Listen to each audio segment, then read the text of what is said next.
जी अस्सलाम वालेकुम। आज की वीडियो में हम बात करेंगे बेनज़ीर इनकम सपोर्ट प्रोग्राम की फ़ेज़ 3 का आगाज़ हुकूमत पाकिस्तान ने फाइनली कर दिया है।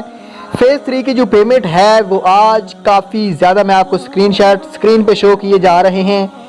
इस वक्त कोट अदू में और मुजफ्फरगढ़ में पेमेंट लगना स्टार्ट हो चुकी है। मुबारकबाद देना चाहता हूँ फ़ेज़ 3 में जो डिस्ट्रिक्ट फाइनल किए गए हैं इस वक्त तक, जो कि आपको स्क्रीन पे दिखाई दे रहे हैं। और फ़ेज़ 3 की जो पेमेंट है वो 5 दिसंबर से उम्मीद है कि शुरू की जाएगी।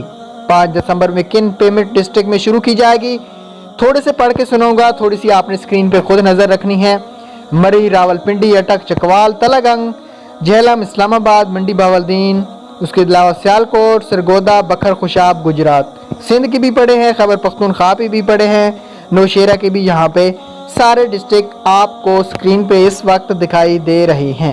फ़ेज़ 3 की पेमेंट जो लग चुकी है। और उसके अलावा अगर आप हमारे साथ रब्ता करना चाहते हैं, पेमेंट चेक करवाना चाहते हैं बच्चों की, अपने कोई मशवरा, तो आप दिएगा व्हाट्सएप नंबर पे ज़रूर रब्ता कर लीजिएगा।